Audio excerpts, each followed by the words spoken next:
días, estimados compañeros. Quiero darle la bienvenida a este curso de penología que se dicta en la Maestría de Derecho Procesal Penal en el IESI, el Instituto de Estudios Superiores de Investigación y Posgrado.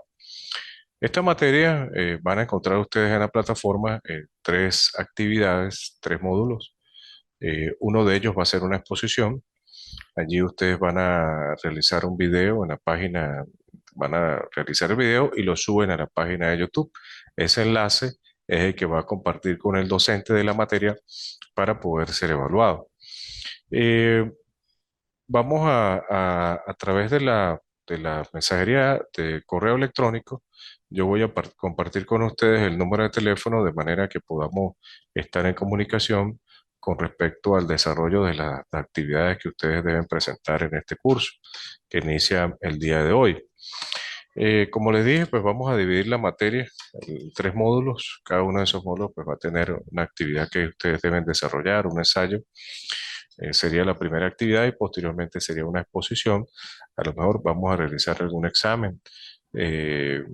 que se va a realizar de forma virtual o un conversatorio en la sede de la universidad. Eh, por supuesto, con los temas y la información que se aporte, que se les dé a ustedes para que previamente analicen, estudien y que forme parte de ese conversatorio como tercera actividad que vamos a desarrollar en esta materia. Entonces, como les dije, en la primera actividad que va a ser presentada unos 15, 20 días, un ensayo, en el mismo tiempo la exposición y luego le daré una fecha para realizar un conversatorio aquí en la universidad con temas que corresponden a esta ciencia de la penología. La penología es una ciencia que, como su nombre lo indica, se encarga de estudiar la pena. Y que Francis Lieber, un jurista de origen inglés en el siglo XIX, 1850, 1860, comenzó a desarrollar la tesis de la importancia del estudio de la pena. Nosotros sabemos que el proceso penal en venezolano, con la entrada en vigencia de la Constitución de 1999 y posterior la entrada en vigencia del Código Orgánico Procesal Penal, donde se dividió el proceso penal en cuatro fases importantes. Hablamos de la fase preparatoria, la fase intermedia, la fase de juicio y la fase de ejecución, que es importante analizarla porque allí nosotros encontramos cómo debe aplicarse la pena, el tipo de pena a aplicar y por supuesto la importancia que tiene la pena desde el punto de vista social. La pena principalmente pues tiene el propósito de castigar, por decirlo de alguna manera, al infractor de la ley, a quien ha resultado condenado y por supuesto pues brindar digamos, la protección y satisfacción más bien hacia la víctima, resarcir el daño causado, es la palabra adecuada como lo refiere el Código Orgánico Procesal Penal, resarcir el daño que se haya causado a la víctima, bien sea desde el punto de vista corporal o bien desde el punto de vista patrimonial. La pena, evidentemente, históricamente, al realizar una breve reseña sobre cómo ha evolucionado la pena, recordemos que anteriormente, pues la ley del talión, el ojo, el diente por diente. Bien, entonces, como le venía explicando, la importancia de la pena históricamente, ¿cómo la evaluamos? Ley del talión, por revisar algunos eventos históricos sobre la pena, pues exigía que el castigo tenga proporción, o sea, igualitario al crimen que se había cometido. Por eso se habla del ojo por ojo, diente por diente, una frase bíblica histórica que guarda relación con cómo se concebía la pena históricamente. Nosotros en la evolución del hombre y sobre todo del derecho penal, porque la penología es una ciencia que se encarga de estudiar la consecuencia de la comisión de un hecho punible, encontramos allí que siempre ha buscado eh, conferir o darle al infractor de la ley, al criminal, un sufrimiento físico de carácter corporal. Así encontramos, por ejemplo, castigos como el empalamiento, la crucifixión, por ejemplo, el escafismo,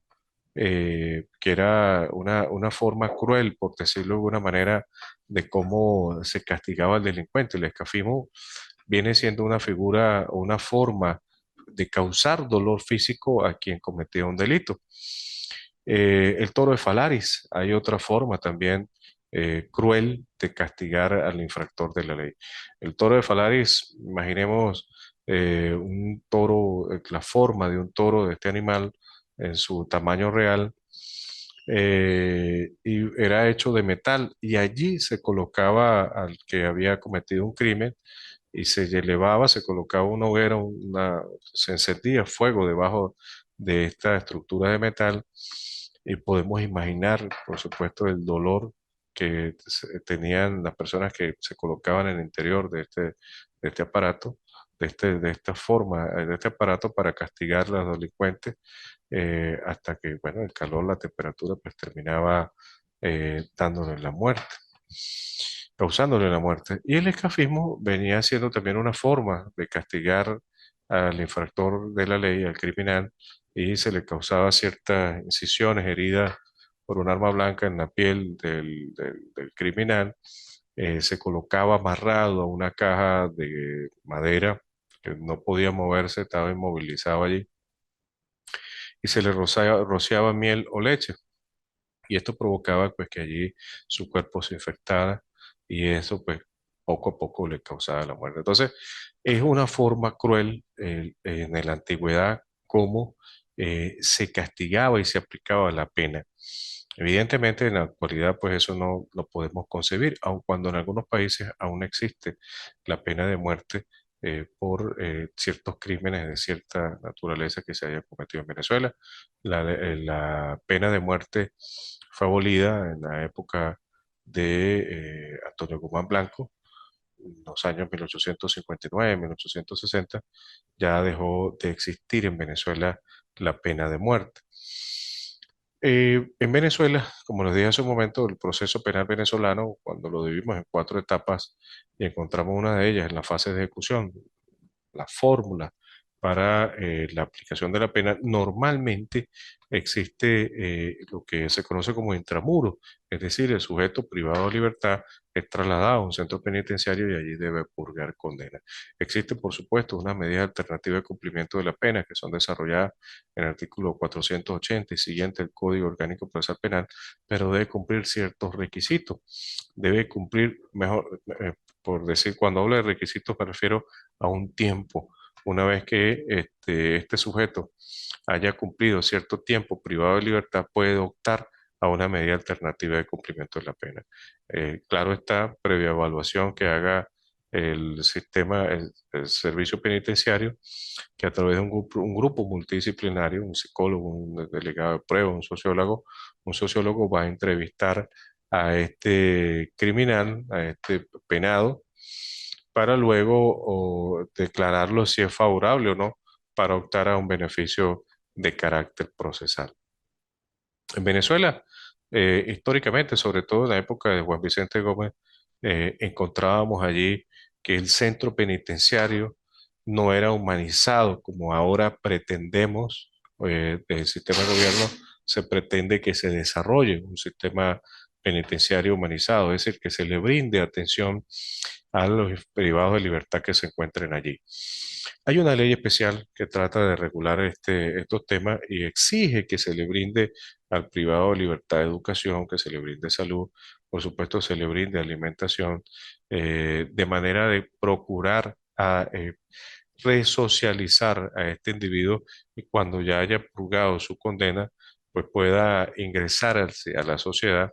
de manera productiva, que a fin de cuentas es lo que pretende la pena que se imponga. Este castigo lo que pretende es que reinsertar de forma productiva nuevamente a este criminal a la sociedad.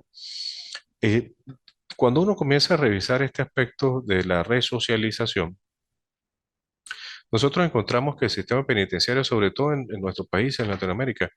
considero de que debe estar acompañado de un apoyo desde el punto de vista clínico. Cuando usted revisa los privados de libertad que están en nuestras cárceles, la mayoría de ellos hay situaciones de extrema pobreza, situaciones de vulnerabilidad,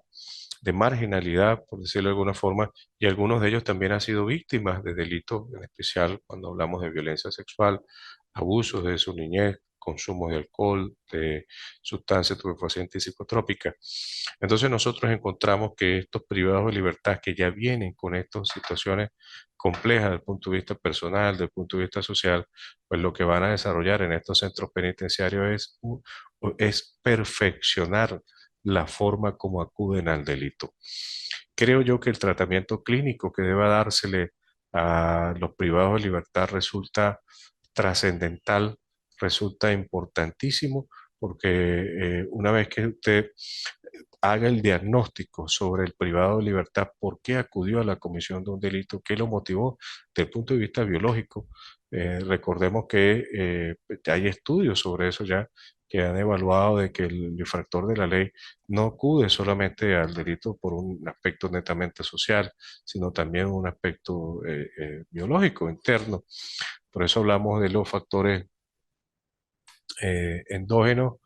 Vamos a continuar y hablamos sobre revisar los aspectos clínicos del privado de libertad, porque recordemos que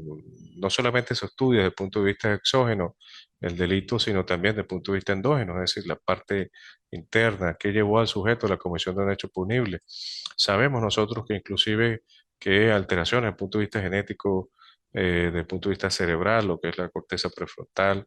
pues puede llevar al sujeto, inclusive por un accidente de tránsito o cualquier otra, un accidente laboral,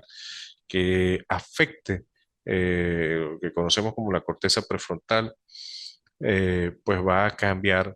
el comportamiento del individuo y hay una alta probabilidad de que su comportamiento tenga una tendencia violenta, una tendencia agresiva.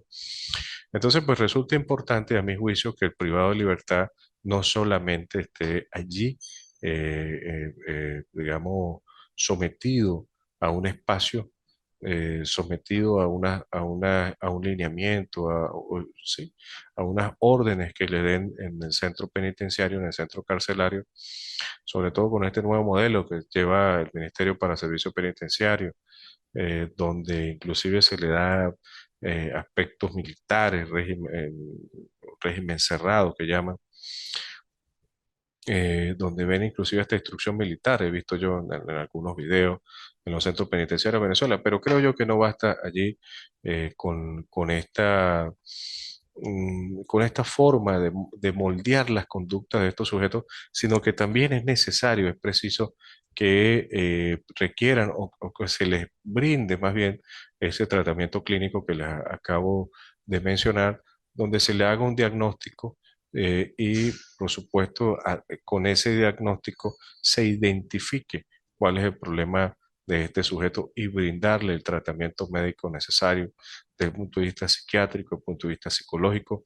y, por supuesto, desde el punto de vista médico, a través inclusive ofrecerle la medicación que requiera este individuo, porque puede tener una conducta psicópata que requiera este tratamiento médico que le acabo de hacer mención. Entonces, yo concibo y considero necesario que el infractor, el criminal, pues no solamente esté privado de libertad, sino que adicionalmente también se le brinde esa ayuda médica para poder de manera efectiva, insisto en esto, para poder de manera efectiva poder reinsertarlo. Entonces, nosotros encontramos en los centros penitenciarios, inclusive en Venezuela, que hay donde se fomenta inclusive desde allí la comisión de hechos punibles. Sabemos nosotros, por ejemplo, el Tren de Aragua, que es una megabanda que nace con producto del sindicato del tren que se estaba construyendo en este estado venezolano de Aragua. Y luego, pues, al terminarse esta obra, esta construcción, comienza a incursionar en temas que tienen que ver con el secuestro, la extorsión, homicidios por encargo, y de allí, pues, tiene su rentabilidad. Aprende, concibe la idea de que es un negocio, y ahora, pues, es considerada una de las megabandas a nivel internacional, especialmente en Latinoamérica. Entonces, desde ese centro penitenciario, desde los centros penitenciarios, se planifica, se crea estructuras organizadas de la Comisión de Derecho Punible. Bukele El Salvador tiene la idea de que los centros penitenciarios al privado de libertad debe estar sometido, no solamente privado de libertad, sino subordinado, sometido a lo que es la fuerza del Estado representada por las policías penitenciarias. Vamos a ver el tiempo si verdaderamente esto da resultado. Recordemos que los temas de servicios penitenciarios o los temas carcelarios siempre ha ido, yo diría, en una improvisación, en ensayo y error. En este país, este presidente Bukele tiene la idea, como le dije hace un momento, en especial de delincuentes eh, que tienen una alta criminalidad en su comportamiento, mafias organizadas donde se causa un gran daño a la sociedad, al comerciante, a los ciudadanos y por supuesto a la estructura política, social, económica de un país. Entonces se tiene la idea de generar esa firmeza, esa fuerza coercitiva a los privados de libertad en estos centros penitenciarios, pero con el tiempo será conveniente revisar si eso pues va a ayudar a reinsertar de forma productiva a la sociedad o simplemente usted lo que hizo fue extirpar, por decirlo de alguna manera, cuando usted saca algo del cuerpo de una persona que sea maligno, el cáncer, cuando usted extirpa este tumor. Bueno, así puede suceder con estos jóvenes, con estos hombres que se extirpan de la sociedad y se llevan a un centro penitenciario, pero sin brindarle el tratamiento adecuado, que lo que busca es eso, la reinserción del sujeto nuevamente a la sociedad. Voy a dejar la clase de hoy hasta aquí. Nos vamos a ver en las próximas clases que fije la universidad. Como les dije, el día lunes van a tener ustedes en la plataforma ya el plan de evaluación y los temas que ustedes deben ir investigando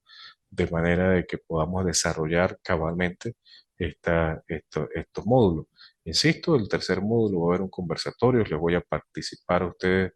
este fin de semana, fijando la fecha para esas actividades. Que tengan un feliz fin de semana.